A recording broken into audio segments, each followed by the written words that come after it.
Hey everyone, welcome back to the channel. If you are new here, my name is Christina. I'm a naturopath, herbalist, life coach, as well as carnivore, and have been a carnivore for 2.5 years.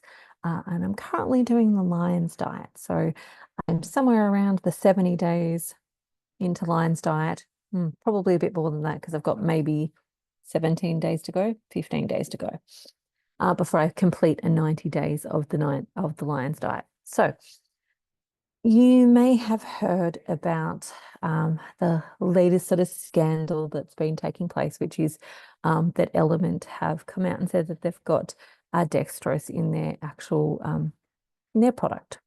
Now, I've been asked a number of times what my thoughts are around this particular topic. And so I thought, you know what, I'm just going to make a video of it and tell everybody what I actually think. And so it's out there, it's done. I don't have to keep answering this question. For me, when it comes to any of these types of things, I always think it's a really good idea to test. And so for myself, I use, not always, but I do occasionally use an electrolyte called sodium, which is an Australian version of fairly similar to LMNT, not completely the same, slightly different ratios on particular things, but it's a fairly similar sort of product. And so I was talking about this on the Ketogenic Woman's podcast, or YouTube channel, when we were talking about the Lion's diet. And one of the things for me is having done the Lion's diet for 30 days, after completing the first 30 days, I then decided that I wanted to bring in a couple of things because I was experiencing some heart palpitations. So I needed some electrolytes. And I'm not a super duper fan of drinking like the salty water that tastes like the sea to be able to get those. So the flavored electrolytes are a fantastic way, in my opinion, to be able to bring those in and make it palatable for myself, as well as my patients as well. And so I did the first 30 days without any, and then towards the end, I was starting to get some heart palpitations. And so I knew I needed some, but I was holding out until I completed the first 30 days.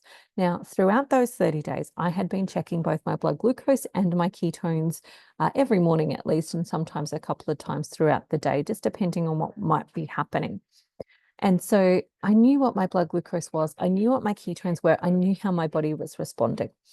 And so I had that foundation. And then after the first 30 days, I brought in, so the sodi has what's called a citrus flavored one. And so I picked the citrus flavored one because I am not opposed to lemon juice in water, especially for those who can tolerate it. It's great for flushing out the toxins in the liver and supporting acidity in the gut and doing all sorts of other great things. And so I picked the citrus one, because it's palatable and yeah, I'm not opposed to those flavors. But the thing that I wanted to do is I wanted to actually check, how does my body respond to it? Did it change my blood glucose? Did it change my ketones? Did I lose ketones? Did I start dropping them? Was my blood glucose raised with that product being in? And I can honestly say it was not. It made no difference in regards to my blood glucose and my ketones, and my heart palpitations stopped. So it was a really effective and helpful product for me in that moment in time. And so when it comes to adding in these particular things, I think it is a good idea to check.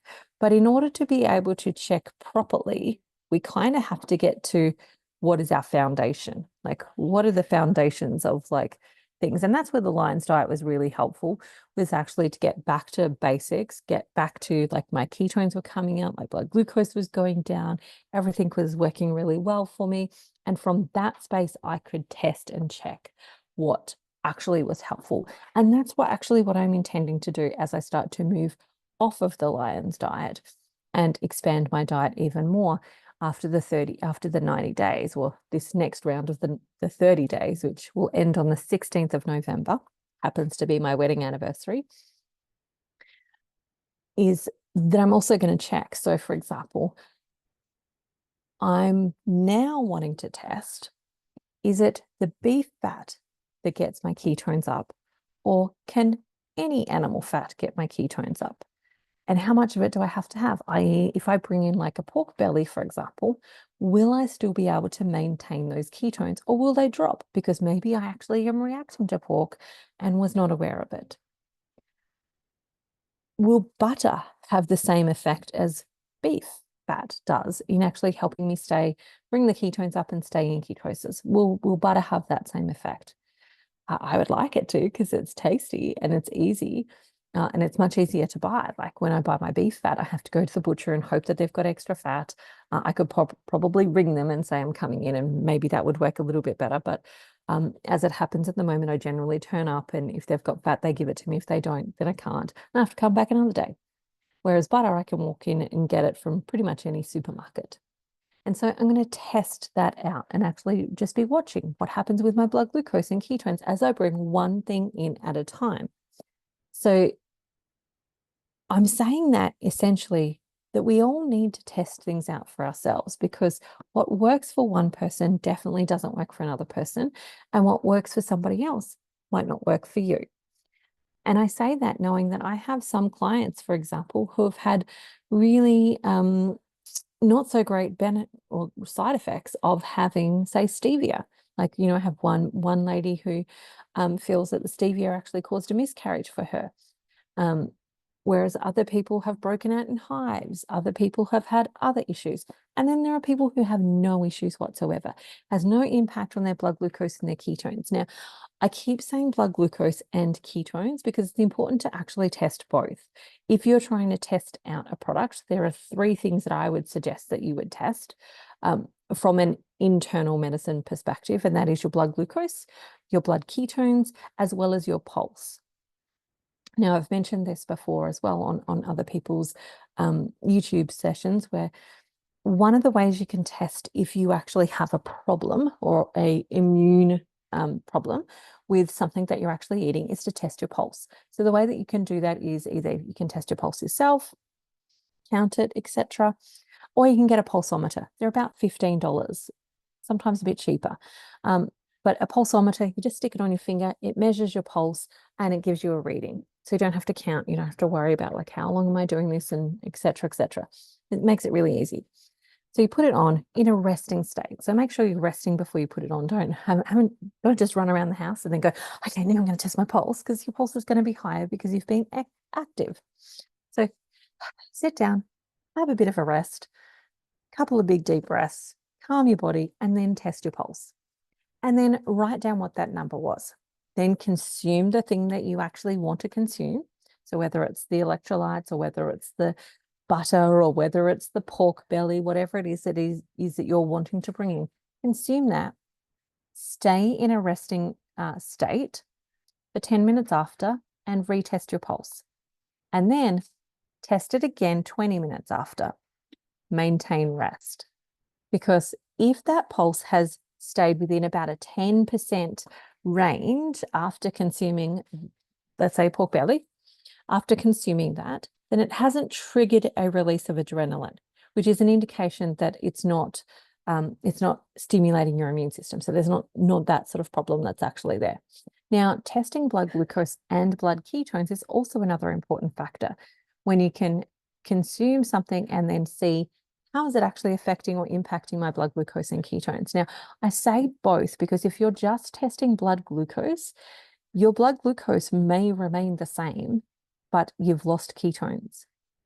Because what will happen is if your insulin has spiked, your blood glucose is going to stay the same. So for example, you've eaten something, it's created an insulin spike, your blood glucose, if the insulin has matched, is going to stay the same.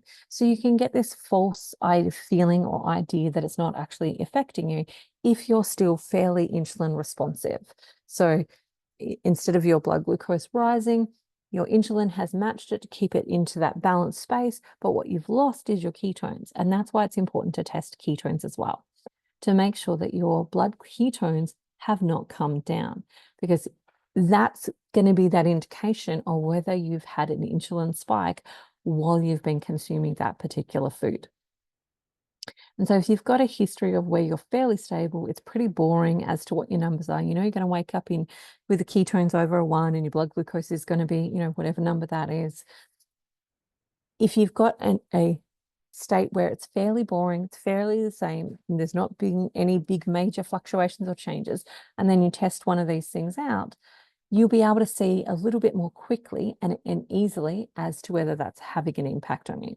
So when it comes to these electrolytes, when it comes to anything on the market, whether it be eggs or bacon or pork belly or butter or any of those things, seafood, for example, it's always a good idea to try and test it out, especially if things aren't working for you. And that's the key. Like if everything's working for you, you're losing weight, you're hitting your goals, you're getting better, you're getting healthier, you don't really need to worry about any of this stuff. But it's when those things aren't working for you or that you're stuck, that's when you want to make sure that you're checking all of those things to see, is this actually working for me? And going back into maybe a more refined version of carnivore, even for 30 days, like doing 30 days of the Lion's diet, for example, and then going, great, what do I want to bring back in? And then actually starting to test from that perspective as to what you want to bring back in. That can be really helpful. That's, basically how an elimination diet works, whatever elimination diet you've been trying to do.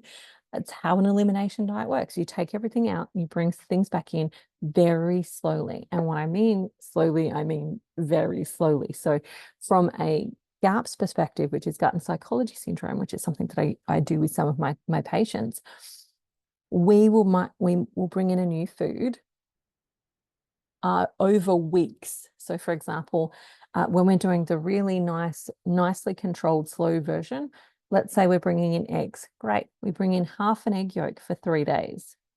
And then we bring in a whole egg yolk for 3 days. And then we bring in a whole egg for 3 days. And then we start testing out different ways to cook that egg. And then once we're satisfied that you can eat multiple eggs, we're good with eggs. And we don't need to think about eggs anymore. But if there's a problem within that sort of time period, then that might be an indication that you might have a problem with egg whites. You might be fine with egg yolks, but you have a problem with egg whites. Or you might be fine with eggs that are hard boiled, but you can't do them poached. Or you can have them poached, but you can't have them hard boiled. Or you can have one egg, but if you have 2 eggs, then you're actually pushing your tolerance levels too much and it's a little bit hard on your gut. And so like our goal with an elimination style diet is actually to figure out, where's my body at this moment in time? Because like if we're working on healing the gut, for example, then over time that's going to get better and we're going to be able to consume more things as the gut actually heals. But also we're working out, is this a problem for us? So for example, if there was you ate the eggs and you broke out in hives, that's an indication that you should probably leave that food alone for a good 6 months at least. Put it on the shelf, don't think about it, don't go near it, leave it alone for a good 6 months to let your body calm its farm, forget that it's created antigens to that particular food, and allow it to have a bit of a reset.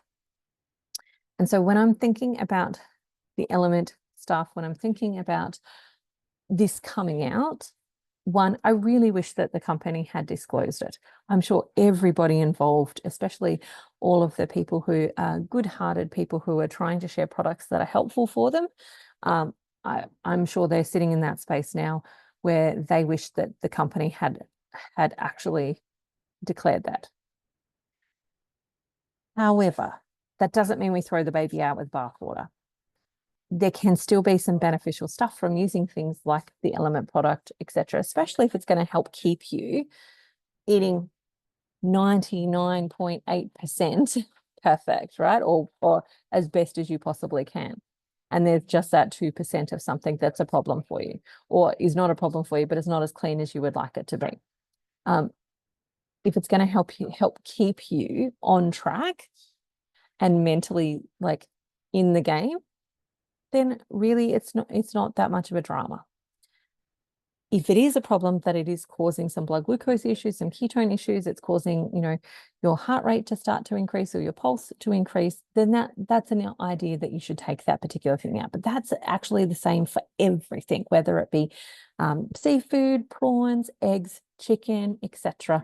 We should be taking that approach with everything that we're bringing in if our goal is healing and our goal is to have something that works really well for our individual bodies. Because I have hundreds of clients that are doing carnivore. No one is doing the exact same actual specific diet because everybody needs it adjusted for what their nutritional deficiencies are, what their mental mindset stuff is. Like we've all got our own stuff that we're actually dealing with, what's happening from a physiological area perspective, because some people have come from, they came to carnivore because they had a thyroid disorder. Other people came because they have blood glucose issues. Other people came because they have weight issues. Other people came because they've got knee issues or arthritis. Like there's lots of different reasons as to why people have come to carnivore, which means they're going to have different nutritional deficiencies. They're also going to have different lifestyles. They're also going to have different cultural backgrounds, all of which come into it when it comes to trying to create a plan that actually supports the individual. And that includes every single food, maybe every herb, all of that type of stuff. So those are my thoughts. I hope that has answered any questions that might come up. If you do have any other questions, please feel free to pop them in the comments. Remember to like and subscribe, and I will happily come back and talk again. All right, bye for now. See you later. Have an amazing day.